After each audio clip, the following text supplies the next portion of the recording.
কি ব্যাপার? আমার এক বস্তা চাল আছিল, আর চাল কই গেল? হায় হায় রে, বাটবার আমার চাল হয়ে গেছে গা। কি হয়েছে ভাই, আপনি এমন করতেছেন কে?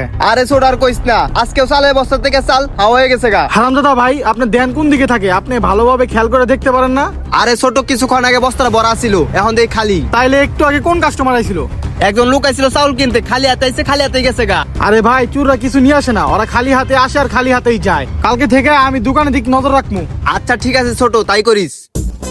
জনি সিং, সামনে দোকানে চালগুলা বিক্রি করে দেই। উস্তাদ, চাউল কটা বিক্রি করে দেই, টাকা আর টাকা পামু। এই ভাইয়া, এদিকে আসেন। হ্যাঁ ভাই বলেন, কি আছে বস্তার ভিতরে? এই বস্তার ভিতরে চাউল আছে, আর এটা নিয়ে ওজন করো। ওজন করার পরে যে টাকাটা হইব ওই টাকাটা করে দাও। আচ্ছা, ওজন করতেছি।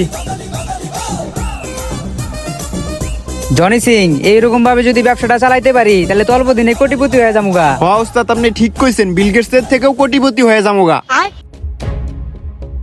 এই যে আপনার টাকা।